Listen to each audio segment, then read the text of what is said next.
بسم اللہ الرحمن الرحیم۔ گمنام ہیرو کے معزز ناظرین السلام علیکم۔ آئیے چلتے ہیں کہانی کی طرف۔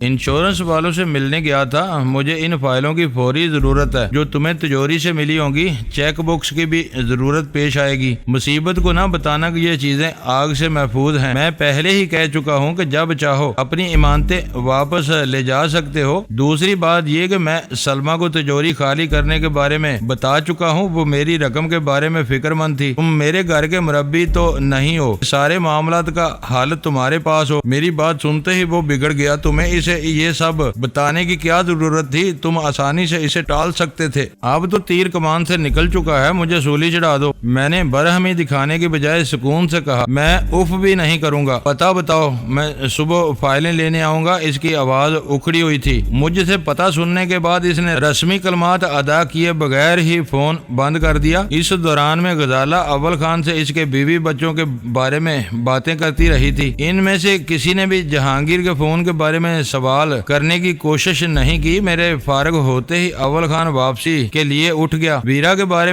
میں بھی سوچتا ہوں، کوئی بات بنی تو فون کروں گا۔ وہ پورے خلوص سے اس رنگین مزاج لڑکی کے بارے میں فکر مند تھا جو اپنے باپ کی بھی پرواہ نہیں کرتی تھی۔ اول خان وہاں سے ٹیکسی وغیرہ کے ذریعے اکیلا ہی واپس جانے پر مصر تھا، مگر میرے ذہن میں کچھ کیڑے کلبلانے لگے تھے۔ سلطان شاہ سمیت زبردستی اس کے ساتھ ہو لیا۔ فلیٹ سے جاتے ہوئے میں نے غزالہ کو سختی سے ہدایت کر دی کہ وہ جہانگیر کے سوا کسی کے لیے فلیٹ کا دروازہ نہ کھولے۔ کلفٹن سے جمشید روڈ تک کا سفر باتوں ہی باتوں میں کٹ گیا۔ ہمارے درمیان مشترکہ دلچسپی کے اس قدر موضوعات موجود تھے کہ بے تکان باتیں کر سکتے تھے۔ میں نے مین روڈ پر گاڑی روک کر اندر جانے سے معذرت چاہی۔ میری مجبوری اول خان کے لیے قابل فہم تھی۔ وہ ہمارے اور ویرا کے لیے نیک خواہشات کا اظہار کرتے ہوئے گاڑی سے اتر گیا۔ مجھے کیوں اپنے ساتھ اٹھا لائے تھے؟ واپسی کے سفر کا آغاز ہوتے ہی سلطان شاہ نے ناگواری سے پوچھا، ارے راستے تم ویرا کی باتیں سنتے سنتے میرے کان پک گئے۔ تمہارا کام اب شروع ہوگا، مجھے کچھ اہم خریداری کرنی ہے۔ میں نے معنی خیز مسکراہٹ کے ساتھ کہا، کچھ ہلکے پھلکے اور درمیانی سائز کے دستی بموں کی ضرورت ہے، ایک ننھا سا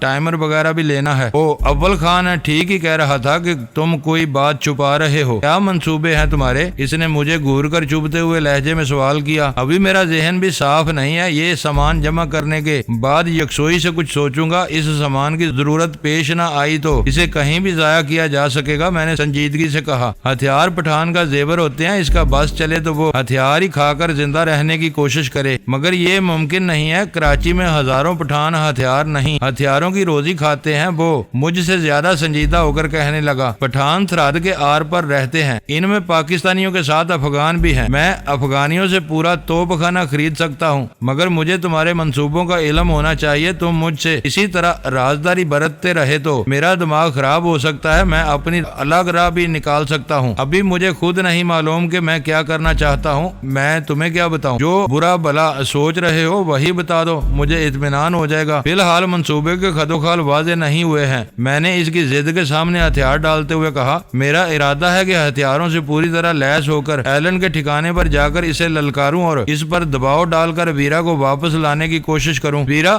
سلطان شاہ پر خیال لہجے میں بڑبڑایا، پھر چند ثانیوں کے توقف کے بعد بولا، ویرا کے بارے میں تم نے کبھی اپنے دل کو ٹٹولنے کی کوشش کی ہے؟ تمہیں یہ خیال کیوں آیا؟ میں نے تقریباً گھراتے ہوئے سوال کیا۔ یہ خیال صرف مجھ ہی کو نہیں، ہر اس شخص کو آتا ہے ہوگا جو تمہارے قریب رہتا ہے۔ اس بارے میں غزالہ نے بھی بارہا سوچا ہوگا، لیکن یہ اس کی شرافت ہے کہ وہ اس بارے میں اپنی زبان نہیں کھولتی، ورنہ اس نے بھی محسوس کیا ہوگا کہ ویرا سامنے رہتی ہے تو تم اس کی طرف سے بے پرواہ بننے کی کوشش کرتے ہو، وہ کسی مشکل میں پڑ جائے تو تم بے چین ہو جاتے ہو۔ آخر کیوں تم الزام تراشی کر رہے ہو؟ میری شادی سے پہلے کی باتوں کو بھول جاؤ، اب میرے دل میں کسی کے لیے کوئی نرم گوشہ نہیں ہے، سارا فطور تمہارے دماغ کا ہے۔ تم میری بات کو غلط سمجھ رہے ہو، وہ مکارانہ مسکراہٹ کے ساتھ بولا۔ غزالہ کی طرح ویرا بھی ہماری دشمن نہیں ہے، میرا اندازہ ہے کہ اس کی جگہ کوئی مرد ہوتا تو تم کھل کر اس کا ساتھ دیتے۔ ویرا ایک لڑکی ہی نہیں، خوبصورت اور آزاد خیال لڑکی ہے، تم اس سے ہمدردی جتانے میں ضرورت سے زیادہ محتاط رہتے ہو تاکہ غزالہ تمہاری نیت پر شبہ نہ کر سکے۔ ہاں یہ بات درست ہے، میں روانی میں کہہ گیا، میل جول کے معاملات میں خود بھی بہت آزاد خیال ہوں، لیکن مجھے غزالہ کی بہت فکر رہتی ہے۔ میں کسی بھی قیمت پر اپنے اور اس کے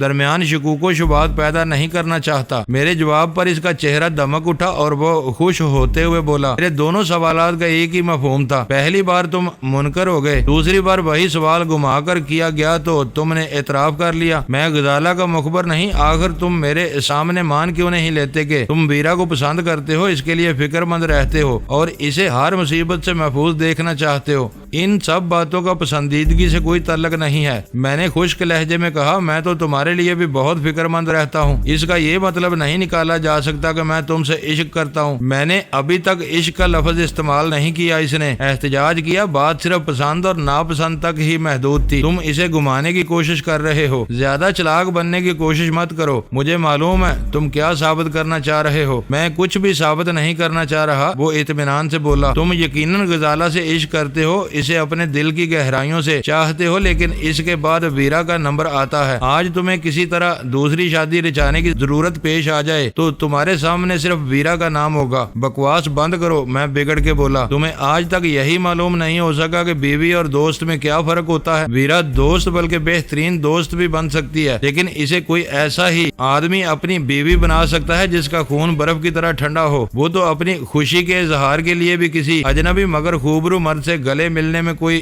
حرج نہیں سمجھتی۔ تمہارا اور ویرا کا تعلق عجیب ہی نہیں، ناقابل فہم ہے۔ وہ اپنا سر جھٹک کے بولا، چاہت اور نفرت کا یہ عجیب امتزاج پہلی بار میرے تجربے میں آ رہا ہے۔ بڑوں نے ٹھیک ہی کہا ہے کہ اپنی پسند آتی ہے جب وہ بے شرم اور بے حیا ہو۔ انہیں ایک دوسرے سے نہیں بدلا جا سکتا۔ جو لوگ جوش میں آ کر ایسا کر گزرتے ہیں وہ عمر بھر روتے ہی رہتے ہیں۔ تم ہر وقت اس کے بارے میں کیوں سوچتے رہتے ہو؟ میں نے اس پر جوابی وار کیا، مجبوری ہے، مجھے سوچنا پڑتا ہے کیونکہ اب وہ بے سہارا ہو گئی ہے اور تم لوگ بھی اسے اب میرے سار منڈنے کی فکر میں لگے رہتے ہو۔ اس پھٹے ہوئے ڈھول کو اپنے گلے میں ڈال کر میں کہیں کا بھی نہیں رہوں گا۔ وہ مذاق کی باتیں ہوتی ہیں، انہیں سنجیدگی سے نہیں لیا کرو، میں نے ناصحانہ لہجے میں کہا۔ ویسے کسی کا ماضی ہمیشہ اس کا اظہار نہیں کرتا، وقت ہر ایک کو بدل دیتا ہے۔ مرنے والے زمانے کی آنکھوں میں آنکھیں ڈالنے کا حوصلہ ہوتا ہے، وہ کوٹھے پر بیٹھنے والیوں کو بھی عزت و احترام کے درجے پر لا بٹھاتے ہیں۔ میں غزالہ کے ساتھ خوش ہوں، مجھے سایوں کا تعاقب کرنے کا شوق نہیں رہا ہے۔ یہ فضول باتیں چھوڑو۔ وہ اچانک ہی کچھ افسردہ سا ہو گیا، موضوع بدل کر بولا، تم ایلن کے ٹھکانے پر جا کر اسے للکارنے کے بارے میں کچھ بتا رہے تھے۔ میرے ذہن میں ابھی مبہم سا خاکہ ہے، میں نے سوچتے ہوئے کہا۔ میں دستی بموں اور دوسرے ہتھیاروں سے لیس ہو کر اسے یہ دھمکی دے سکتا ہوں کہ اس نے میرا مطالبہ تسلیم نہ کیا تو میں اپنے ساتھ اسے اور اس کے سارے حمایتیوں کو تباہ و برباد کر دوں گا۔ اس کا کوئی بھی نشانچی گات لگا کے ایک گولی چلائے گا، تمہارا قصہ پاک کر دے گا۔ وہ میری بات کاٹ کے بولا، میں ایسی خودکشی کا مشورہ نہیں دے سکتا، میں اسی کا توڑ سوچ رہا ہوں۔ میں نے کہا، شاید کارڈیو الیکٹرونک سوئچ کے بارے میں کچھ سنا ہو، میں اسے استعمال کے بارے میں سوچ رہا تھا۔ میں یہ پیچیدہ نام پہلی بار سن رہا ہوں، نام سے تو یہ کلب کا کوئی آلہ معلوم ہوتا ہے۔ یہ امریکنوں کی ایک نئی ایجاد ہے، اس سے ہزاروں کام لیے جا سکتے ہیں، لیکن مشکل یہ ہے کہ یہ سوئچ ابھی تک بازار میں دستیاب نہیں ہے، پھر تو اس کے بارے میں سوچنا ہی بے سود ہے۔ ویسے تو کچھ ایجاد ہو رہا ہے، مجھے ایسی خلائی توپوں کے بارے میں پتا چلا ہے جو خلائی اسٹیشن سے لیزر شعاعیں خارج کر کے زمین پر مکھی کے برابر کسی بھی نشانے کو نیست و نابود کر سکتی ہیں۔ ان توپوں کی ہلاکت خیزی میں اتنا اضافہ بھی کیا جا سکتا ہے کہ ان کا فائر میلوں کے وسیع علاقے میں ہر چیز کو جلا کر راکھ کر دے۔ لیزر گن ایک جدید ترین جنگی ہتھیار ہے۔ میں ایک چھوٹی چیز کے بارے میں سوچ رہا تھا، اس کے بارے میں کچھ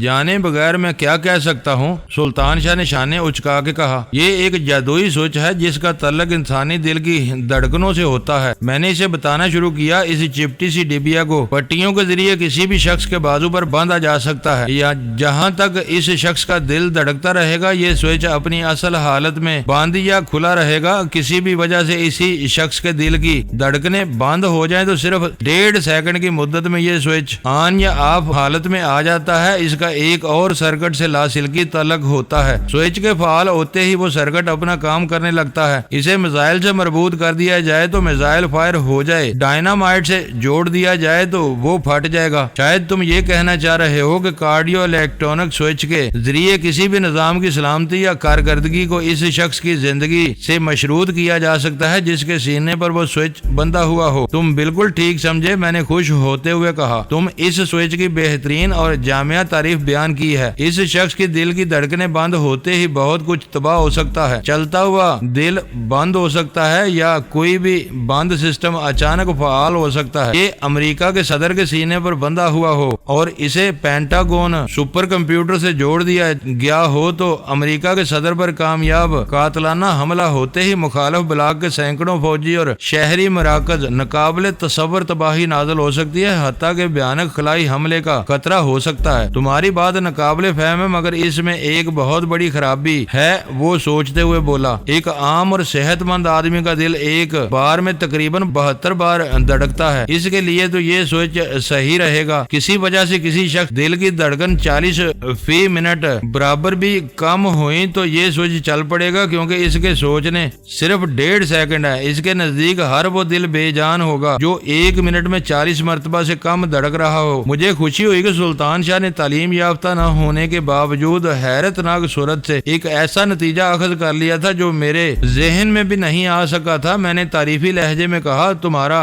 آئیڈیا وزنی ہے، لیکن یہ کیفیت کسی دوسرے وغیرہ کی شکل میں ہی ہو سکتی ہے۔ ہو سکتا ہے کہ اس سوئچ میں وقفہ گھٹانے بڑھانے کی گنجائش رکھی گئی ہو۔ وقفہ بڑھانے کی صورت میں سوئچ کی کارکردگی صفر بھی ہو سکتی ہے۔ وہ اس سوئچ کی جزیات میں غیر معمولی دلچسپی لے رہا تھا۔ اس کے کام کرنے سے پہلے ہی کوئی اس شخص کو بے بس کر کے سوئچ کو نکارا بنا سکتا ہے۔ پورے حساب کتاب کے بغیر اس سوئچ کا استعمال مہلک بھی ہو سکتا ہے۔ تم نے میری بات پوری ہونے سے پہلے ہی اپنی جرح کا آغاز کر دیا۔ میں نے ترش لہجے میں کہا، یہ حساب کتاب اس وقت کرنا ہوگا جب کارڈیو الیکٹرونک سوئچ ہماری جیب میں موجود ہو اور ہم اسے استعمال کرنے کا ارادہ رکھتے ہوں۔ فی الحال وہ سوئچ کسی بھی قیمت پر دستیاب نہیں ہے۔ امریکہ میں قومی اور بین الاقوامی سلامتی کے ذمہ دار اداروں کے لیے وہ سوئچ ایجاد کیا گیا ہے۔ ہم سوئچ نہیں، اس کے بارے میں اپنی معلومات استعمال کریں گے اور ایلن کو مبہوت کرنے میں کامیاب ہو جائیں گے۔ ہو سکتا ہے، وہ تائیدی لہجے میں بولا، وہ امریکنوں کے لیے کام کر رہا ہے۔ امریکہ کے داخلی اور خارجی سلامتی کے اداروں ذمہ داروں سے اس کے گہرے مراسم ہوں گے۔ اسے معلوم ہوگا کہ کارڈیو الیکٹرونک سوئچ کیا بلا ہے۔ وہ دھوکہ کھا سکتا ہے، مگر پھر بھی یہ بہت بڑا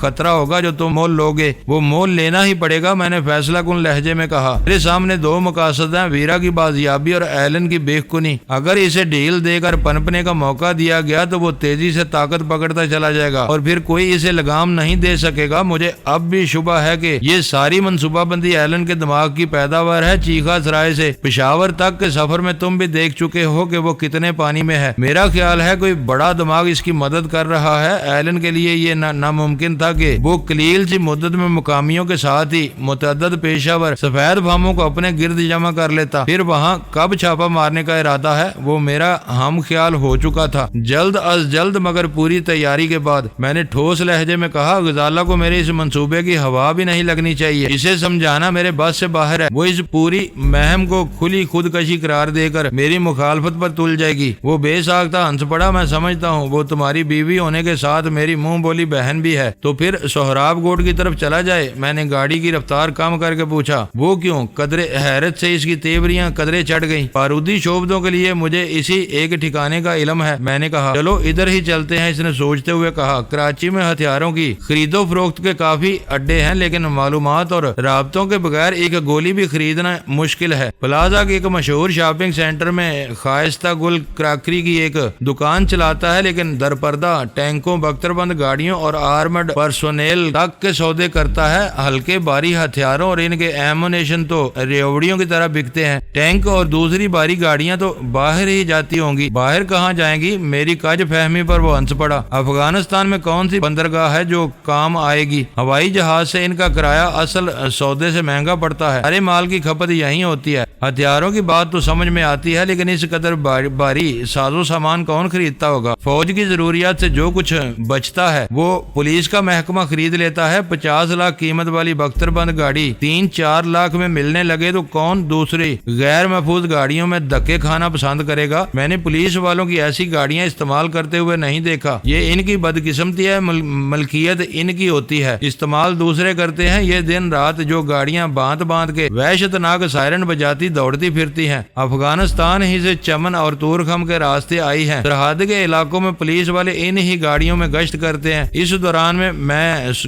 گاڑی سہراب گوٹ کی طرف جانے والے راستے پر ڈال چکا تھا۔ میں نے وقت گزاری کے خیال سے کہا، مجھے معلوم ہے تمہاری ہر بات درست ہے، روسیوں کی پسپائی کے بعد سارا مال غنیمت اسی طرح بیچا جا رہا ہے، لیکن خریدار ایک ہی ہو تو کبھی بھی پورے دام نہیں ملتے۔ وہ عارفانہ انداز میں ہنستے ہوئے بولا، تم سمجھتے ہو کہ افغانستان ایک منحنی سی لکیر ہے جو بس پاکستان کو چھوتی ہے؟ اس کی سرحدیں بہت سے ملکوں سے ملتی ہیں۔ پاکستان کے علاوہ ایران فوجی ساز و سامان کا سب سے بڑا خریدار ہے۔ بھارتی بھی بولیاں لگاتے رہتے ہیں، چوری چھپے چینی نمائندے بھی منڈی میں اپنی ضرورت کا ساز و سامان تلاش کرتے رہتے ہیں۔ یہ مال بیچنے والوں کی حیثیت کیا ہوتی ہے؟ وہ سرکاری نمائندے تو نہیں ہو سکتے، یہ سب جنگجو افغان کمانڈروں کے نمک خوار ہیں۔ اس نے بتایا، میں نے سنا ہے کہ سارے سودے ایمانداری سے 50-50 کی بنیاد پر ہوتے ہیں، آدھا مال کمانڈر لے جاتے ہیں، آدھے میں دوسروں کا حصہ ہوتا ہے۔ یہ بھاگتے بھوت کی لنگوٹی والا حساب ہے، مفت میں ہاتھ آئے ہوئے مال کے عوض جس کے جو ہاتھ لگ جائے لے اڑتا ہے۔ ہیروئن کے داموں خریدا یا روسیوں سے چھینا ہوا یہ سارا جنگی ساز و سامان اب کوڑیوں کے مول بک رہا ہے۔ سہراب گوٹ میں ذاتی استعمال کے چھوٹے ہتھیار ملتے ہیں۔ سلطان شاہ میں ایک بڑی خوبی یہ تھی کہ دنیا جہان کے دندوں میں مصروف رہنے کے باوجود اس نے اپنی بنیادیں فراموش نہیں کیا تھا۔ عام دنوں کی مصروفیات میں سے وقت نکال کر اپنے گاؤں والوں، دوستوں اور دور کے رشتہ داروں سے اس کے لیے شہر کے مختلف علاقوں کے دورے کرتا رہتا تھا۔ ملاقاتوں میں اسے بہت سی ایسی خبریں بھی ملتی رہتی تھی جو بے معنی معلوم ہوتی تھی، لیکن خاص مواقع پر ان افادیت سے انکار کرنا ممکن نہیں رہتا تھا۔ مجھے پورا یقین تھا روسی ساخت کے ہلکے، درمیانی اور بھاری ہتھیاروں کے بارے میں وہ جو کچھ کہہ رہا تھا حقائق پر مبنی تھا۔ راستے میں اس نے جو کچھ بتایا وہ میرے لیے حیران کن تھا، لیکن اس کا تجزیہ کرنے کا انداز حیرت ناک تھا۔ اس نے ایک الیکٹرونک سوئچ کی طرح پورے افغان مسئلے کو چند فکروں میں سمیٹ کر رکھ دیا تھا۔ اس کا کہنا تھا کہ افغانستان کی خشک ہوائیں سرزمین پر روسیوں نے سمندر کی ایک بدترین جنگ لڑی تھی۔ افغانستان اور پھر ایران یا پاکستان کو روند کر بحر ہند کی سال بھر گرم رہنے والی گرم بندرگاہوں پر اپنا پرچم لہرانے کی فکر میں تھے۔ تیزی کے ساتھ عالمی منڈیوں پر چھا سکیں۔ سائنسی ترقی کے دعووں کے باوجود روسی اپنی بندرگاہوں کو اس برفانی عذاب سے نہیں بچا سکے تھے جو سال کے بیشتر حصے میں ان کے سروں پر مسلط رہتا تھا۔ انہوں نے مشترکہ زمینی سرحد کا بدترین فائدہ اٹھایا اور اٹھاتے ہوئے اپنے مشینی لشکر افغانستان میں دوڑائے۔ وہ مہم جوئی ان کے لیے ایک ہولناک امتحان بن گئی۔ بحر ہند میں سرگرم موجودگی اس کے ہلاکت خیز بحری بیڑوں کو آزادانہ نقل و حرکت محدود کر سکتی تھی، اسے مشرق کی ابھرتی ہوئی منڈیوں سے دور کر سکتی تھی اور سب سے بڑھ کر اس کے تیل کے مفادات کو بہت ذک پہنچا سکتی تھی۔ امریکہ نے مزاحمت کا طبل بجا دیا، اس کے ہواری اس مارکا میں کود پڑے۔ پہل کا فائدہ روس نے اٹھا لیا، انہوں نے مدافعت میں ہر اخلاقی اور غیر اخلاقی حربہ استعمال شروع کر دیا۔ مال و متال کی مثال کے ساتھ انہوں نے مقامیوں کو قوت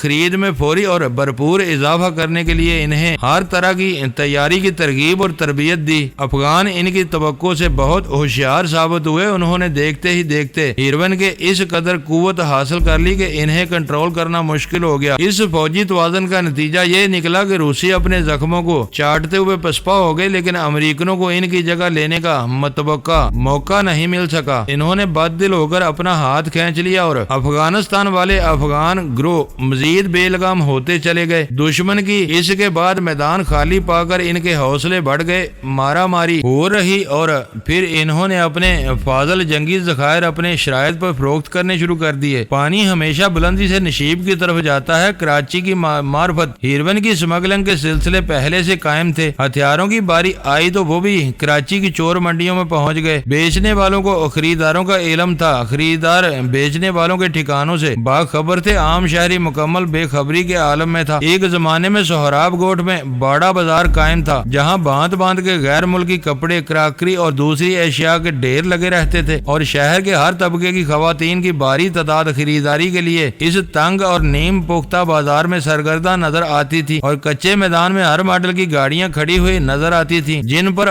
ہائی وے سے اڑنے والی والی دھول مٹی پڑی رہتی تھی۔ ایک مدت پہلے وہ بازار ختم کر دیا گیا تھا۔ غیر قانونی تجاوزات کو روکنے کے لیے بازار کی جگہ خاردار تاروں کی باڑ میں سبزہ زار لگا دیا گیا۔ کچھ عرصے کے لیے سہراب گوٹ کی رونقیں مانند پڑ گئیں۔ یوں محسوس ہوتا تھا جیسے وہاں دوبارہ کبھی چہل پہل نہیں ہو سکے گی، لیکن اس علاقے نے دیکھتے ہی دیکھتے دوبارہ انگڑائی لی اور پھر ایک وسیع علاقہ ٹرانسپورٹ سے متعلقہ کاروبار کا گڑھ بنتا چلا گیا۔ وہاں ہر ماڈل کی گاڑیاں منڈلاتی رہتی تھی۔ فرق صرف یہ پڑا تھا اس بار وہ خالص مردانہ بازار تھا جہاں عورتیں بھولے بٹکے بھی نظر نہیں آتی تھی۔ میں نے سنا تھا کہ الائف اسکوائر کی دکانوں اور فلیٹوں میں غیر قانونی ساز و سامان کے لین دین کے کئی اڈے قائم تھے، لیکن کبھی وہاں جانے کا اتفاق نہیں ہوا تھا۔ بھیڑ باڑ میں ہماری ایکارڈ پر کسی نے کوئی توجہ نہیں دی۔ بازار میں داخلے کے مقام پر کپڑوں کے ٹکڑوں اور تھانوں سے لدے ہوئے کئی تھیلے نظر آئے۔ ہم نے کافی دور جا کر گاڑی ایک جگہ پارک کر دی اور واپس بازار کی طرف چل دیے۔ وہاں روزمرہ ضرورت کی اشیاء کا بہت بڑا بازار قائم تھا۔ سلطان شاہ اپنے کسی شناسا کی تلاش میں کافی دیر تک اس گنجان بازار میں بھٹکتا رہا، پھر مجھے ایک جگہ چھوڑ کر پرچون کی ایک دکان میں جا گھسا۔ دکاندار سے کئی منٹ تک مذاکرات کرنے کے بعد وہ اس سے پرجوش انداز میں مصافحے کے بعد پلٹا اور مجھے اپنے پیچھے آنے کا اشارہ کرتے ہوئے قریبی زینوں کی طرف بڑھ گیا۔ اس وسیع و عریض عمارت کی اوپری منزلوں پر ٹرانسپورٹروں کے دفاتر، دکانیں اور ہوٹل قائم تھے۔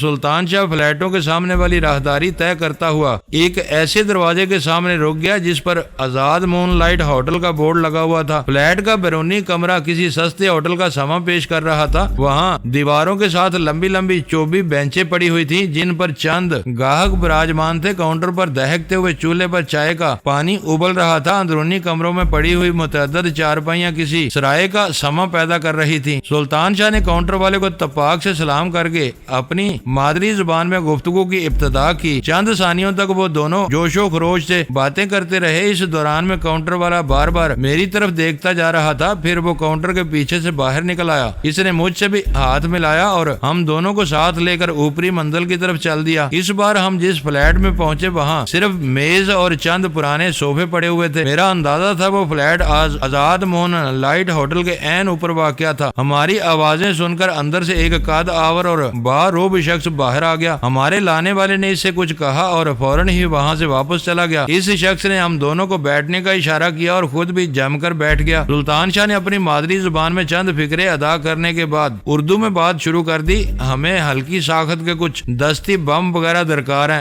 رقم نقد ادا کی جائے گی۔ بم کہاں استعمال کرنے ہیں؟ اس نے بگڑی ہوئی اردو میں وہ ٹیڑھا سوال کیا تو اس کے لب و لہجے صاف ظاہر ہو رہا تھا کہ اسے اردو زبان پر قدرت حاصل نہیں ہے۔ سودے کے لیے کیا یہ بتانا ضروری ہے؟ سلطان شاہ نے حیرت سے پوچھا۔ بالکل نہیں، وہ اپنی غلطی محسوس کر کے معذرت خواہانہ لہجے میں بولا۔ میں صرف یہ جاننا چاہ رہا تھا کہ تمہیں کیسے بموں کی ضرورت ہے؟ دستی بم 20 اقسام کے ہوتے ہیں، دھوئیں کے بم۔ سلطان شاہ نے تائید طلب انداز میں میری طرف دیکھ کے کہا۔ میں نے فوراً ہی اس بات میں سر ہلا دیا۔ اس سوال نے مجھے بھی الجھن میں ڈال دیا تھا۔ ہمارے میزبان کے ہونٹوں کے پیچھے سفید دانتوں کی قطاریں نمایاں ہو گئی۔ وہ ہمارے احمقانہ رد عمل پر بزرگانہ انداز میں مسکرا رہا تھا، پھر وہ بولا، دھوئیں کے بم، بے ہوشی کے بم، آگ لگانے اور تباہی پھیلانے والے بم، صرف دھماکہ کرنے والے بے ضرر بم، اور بھی بہت سی قسمیں موجود ہیں۔ یہاں آنے والے اکثر گاہکوں کو معلوم نہیں ہوتا کہ وہ کیا چاہتے ہیں۔ مہربانی، میں نے ممنونیت سے لبریز لہجے میں کہا۔ دراصل ہمیں بے ہوشی کے اور آگ لگانے والے بموں کی ضرورت ہے۔ دو بھی مل جائیں تو ہمارا کام بن جائے گا۔ 4 دستی بم 6000 کے ملیں گے۔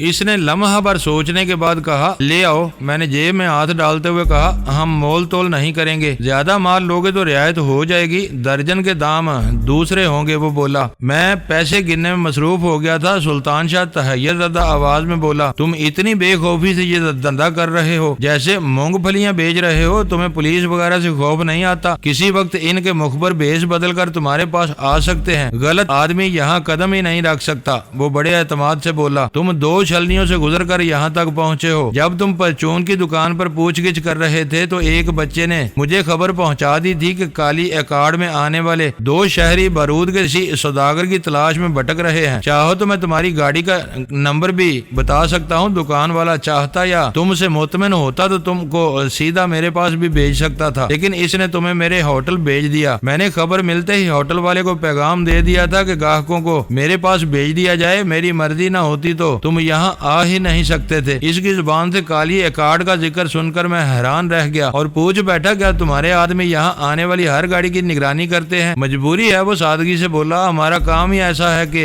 ہوشیار رہنا پڑتا ہے، اپنی آنکھیں کھلی نہ رکھیں تو پل بھر میں لاک اپ اور پھر جیل جا سکتے ہیں۔ تم نے کیسے اندازہ لگا لیا کہ ہم لوگ سرکاری مخبر نہیں بلکہ حقیقی خریدار ہیں؟ میں نے 6000 کے گنے ہوئے نوٹ اس کی طرف بڑھاتے ہوئے پوچھا۔ تمہارا معاملہ تو بالکل سیدھا سادہ تھا، تمہاری گاڑی میں پہلے ہی ہتھیار لدے ہوئے ہیں، معلوم ہوتا ہے کسی بڑی واردات کی تیاری کر رہے ہو، اس نے نہایت اطمینان سے کہا۔ میں حیرت سے اپنی جگہ پر اچھل پڑا اور بے ساختہ بولا، اس کا مطلب ہے تمہارے آدمیوں نے ہماری گاڑی کی تلاشی لی ہے؟ جب تم پرچون والے سے باتیں کر رہے تھے تو ایک آدمی تمہاری گاڑی کا جائزہ لے رہا تھا۔ فکر مت کرو، تمہاری ایک چیز بھی ادھر سے ادھر نہیں ہوئی ہوگی۔ میرے آدمی چور نہیں ہیں، وہ صرف ان ہی گاڑیوں کی دیکھ بھال کرتے ہیں جن میں میرے گاہک یا ملاقاتی آتے ہیں۔ تم اپنی گاڑی سے اتر کر آٹا یا کپڑا خریدنے میں مصروف ہو گئے ہوتے تو کوئی تمہاری گاڑی کو ہاتھ بھی نہیں لگاتا۔ فرض کرو کہ ہماری گاڑی میں ہتھیار نہ ہوتے تو تم کو کیسے پتا چلتا کہ ہم سرکاری مخبر نہیں تمہارے حقیقی خریدار ہیں؟ سلطان شاہ بھی اس کے طریقہ کار میں دلچسپی لینے لگا۔ یہ کاروباری راز ہیں، وہ گہری مسکراہٹ کے ساتھ بولا، مگر تم کو بتائے دیتا ہوں، اپنی گاڑیوں میں آنے والے سب لوگ ضرورت مند ہوتے ہیں۔ سرکاری مخبر چالاکی دکھانے کی کوشش کرتے ہیں، ٹیکسیوں یا مشتبہ گاڑیوں میں آتے ہیں جو انہیں اتار کر غائب ہو جاتی ہیں۔ وہ جہاں بھی جاتے ہیں منہ کی کھاتے ہیں۔ بازار کے سارے آدمی ان کی زبان سے ہتھیاروں کا ذکر سنتے ہی اپنے کانوں کو ہاتھ لگاتے ہیں اور نفرت و حقارت سے انہیں بھگا دیتے ہیں۔ چند ثانیوں تک نوٹوں سے کھیلنے کے بعد اس نے وہ گڈی گنے بغیر اپنی جیب میں رکھ لی۔ نوٹ گن لو، رقم پوری ہے، میں نے اسے بے پرواہی میں اسے ٹوکا۔ تم گن رہے تھے تو میں دیکھ رہا تھا، 100 کے پورے 60 نوٹ ہیں۔ اس بار وہ کھل کے ہنسا تھا۔ مجھے تم دونوں بھلے آدمی لگتے ہو، دستی بموں کی تعداد بڑھا لو تو میں اب بھی کافی رعایت دے دوں گا۔ تعداد بڑھا لو تو دھوئیں کے بم 9000 اور آتشی بم 15000 روپے درجن دے دوں گا۔ تمہارا ٹھکانہ دیکھ لیا ہے، ضرورت پڑی تو دوبارہ آ جائیں گے۔ میں نے کہا، ہاں تمہارے پاس دوسرے شبدے ہوں تو میں ضرور دیکھنا چاہوں گا۔ شبدے تو سینکڑوں ہیں، وہ اپنی نشست پر پہلو بدلتے ہوئے بولا۔ اسٹیشنری اور کھلونوں کی شکل کی بارودی سرنگیں 50,000 روپے سینکڑا مل جائیں گی۔ مال اسٹاک میں ہے، رقم دو اور